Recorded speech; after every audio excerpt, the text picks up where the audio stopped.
kalau musuh terkuat justru jadi penyelamat kita? Apa jadinya kalau negara sekelas Jepang justru membuka peluang Indonesia lolos ke Piala Dunia? Pertanyaan ini mungkin terdengar tak masuk akal. Tapi itulah yang sedang terjadi di grup C saat Indonesia sedang berdarah-darah di papan tengah klasemen. Jepang justru melakukan sesuatu yang tak terduga. Pelatih mereka, Hajime Moriyasu, secara terang-terangan menyatakan akan melakukan rotasi besar-besaran di laga pamungkas kontra Indonesia. Ia ingin coba pemain baru, beri menit main ke wajah-wajah yang jarang tampil, dan bereksperimen taktik. Buat tim lain ini mungkin hal biasa, tapi buat Indonesia ini bisa jadi peluang emas. Karena hanya dengan satu momen, satu kemenangan kunci, Garuda bisa mengubah takdirnya di kualifikasi Piala Dunia 2026. Dan ya, untuk pertama kalinya dalam sejarah, kita punya kemungkinan real untuk tembus ke babak selanjutnya, bahkan finish di posisi 2. Tapi tunggu dulu, jangan buru-buru senang, karena jalan ke sana tetap dipenuhi badai. Cedera pemain inti, lawan yang diam-diam menyiapkan serangan, dan tekanan dari ribuan supporter lawan yang siap menginvasi GBK. Inilah perjalanan hidup mati timnas Indonesia di 2 laga terakhir. Dan di video ini kita akan bongkar semua peluang, ancaman, dan keputusan yang mengejutkan dari Jepang yang bisa jadi jalan ninja Garuda menuju Piala Dunia.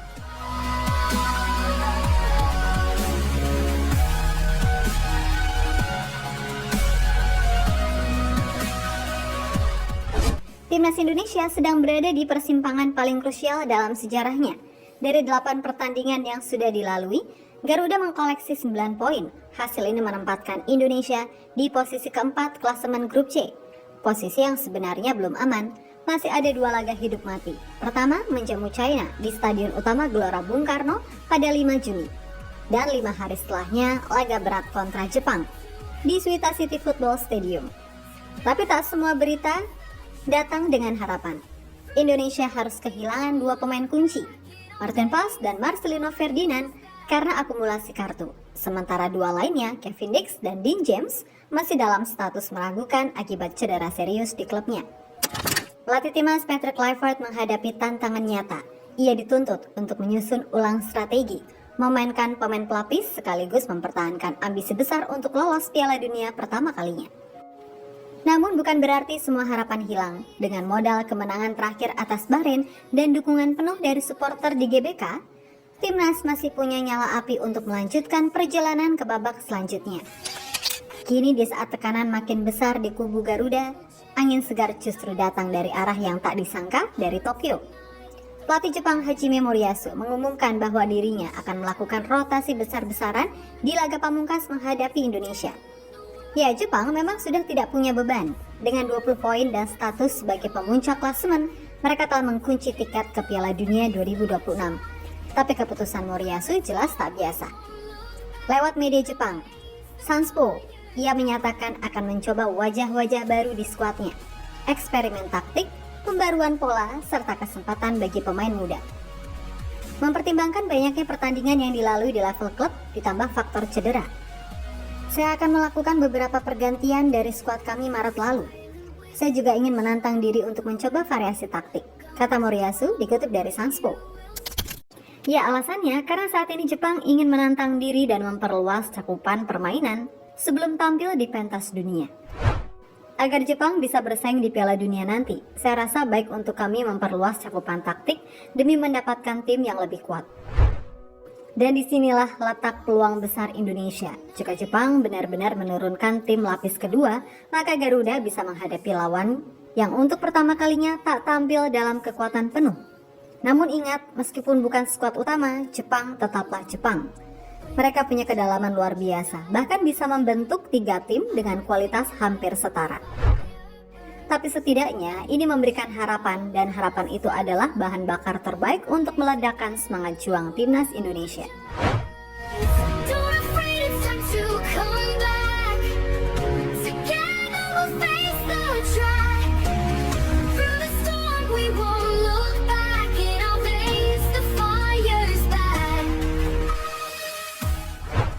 Sadar bahwa 2 laga ke depan adalah pertaruhan segalanya, timnas Indonesia tak ingin setengah-setengah dalam persiapan. PSSI pun mengambil langkah strategis, menggelar pemusatan latihan di Bali mulai 26 Mei 2025. Tapi kenapa Bali? Bukan semata-mata untuk liburan. Selain fasilitas yang lebih memadai, Bali juga menghadirkan suasana yang lebih rileks dan menurunkan tekanan menjelang laga penuh tekanan. Ketua Umum PSSI Erick Thohir menyebut bahwa banyak pemain sedang dalam masa liburan setelah kompetisi Eropa berakhir. Maka Bali pun dipilih sebagai jebakan manis untuk menarik mereka langsung ke latihan tanpa kehilangan mood positif. Ya memang kami mendorong pemain untuk menarik dari liburan. Jadi mereka banyak yang sedang liburan, kita harus tarik. Kami berusaha merayu mereka mau liburan di mana. Ya memang mereka ada yang sedang liburan di sana sini. Ya memang rayuan Pulau Kelapanya maunya di Bali, kata Pak Erick dikutip dari Detik Sport. Tapi ini bukan sekedar pemusatan latihan biasa. Di balik ketenangan pantai dan suasana tropis, Patrick Kluivert dan staf pelatih sedang menyusun strategi tempur. Mereka sadar kondisi fisik dan mental pemain harus dalam titik terbaik. Apalagi dengan absennya beberapa pilar utama. Indonesia harus siap menurunkan wajah-wajah baru yang mungkin belum banyak jam terbang, tapi bisa jadi penentu sejarah. Dengan komposisi yang dipertajam dan latihan yang difokuskan, Indonesia mempersiapkan diri bukan untuk sekedar bertahan, tapi untuk menyerang dan peluang yang terbuka lebar.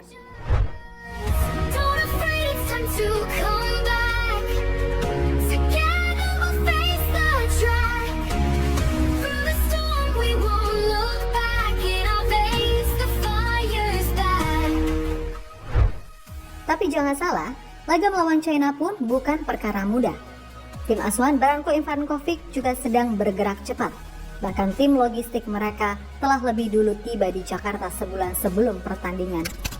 Mereka tak main-main dari kondisi lapangan, iklim, hotel, makanan, pusat kebugaran, hingga rencana pengamanan. Semua diperiksa secara rinci. China sadar, tandang ke Indonesia artinya mereka harus melawan bukan hanya 11 pemain, tapi juga puluhan ribu supporter di GBK. Dan itu belum semuanya. Komunitas warga China di Indonesia juga menyatakan siap mengerahkan lebih dari 1.000 supporter langsung ke stadion. Mereka bukan hanya ingin meramaikan, tetapi juga membentuk kekuatan pendukung untuk mendongkrak moral pemain negeri tirai bambu. Namun dibalik segala kesiapan itu, China justru terpukul oleh satu kabar buruk. Lin Liangming, salah satu pemain andalan mereka yang pernah bermain di Real Madrid, Castilla, dan Yudi Almeria, harus absen. Kartu merah saat lawan Arab Saudi membuatnya disanksi 2 laga oleh AFC, dan itu termaksud laga kontra Indonesia. Ini jelas pukulan besar bagi lini serang China. Tanpa Lin, mereka kehilangan sosok pengatur ritme, pelari sisi kiri yang cepat, dan eksekutor peluang utama. Dan disinilah timnas Indonesia harus cerdas memanfaatkan setiap celah yang ditinggalkan oleh kekuatan lawan.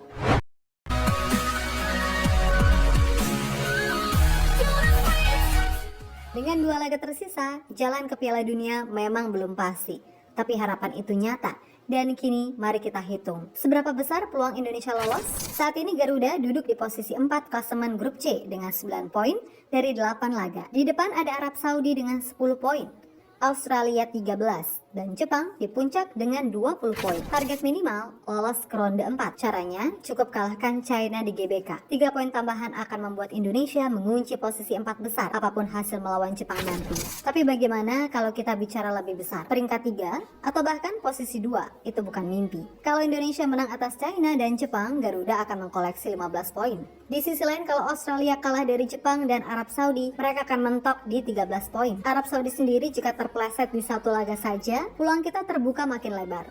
Artinya, Indonesia masih punya kans naik ke posisi 3 besar, bahkan posisi 2, asalkan bisa meraih poin sempurna dan tim pesaing terpeleset di jalur mereka. Tapi resiko juga ada. Jika Indonesia kalah 2 kali, sementara Bahrain atau China menang di sisa laga, maka akan ada 3 tim dengan poin sama 9 angka. Selisih gol pun bisa menjadi penentu terakhir. Dan disinilah posisi Indonesia agak rawan karena selisih minus 6. Jadi apa artinya semua ini? Semua skenario masih mungkin. Tinggal bagaimana Garuda memanfaatkan laga kandang versus China dan momentum rotasi Jepang yang bisa menjadi pintu rahasia menuju kejayaan.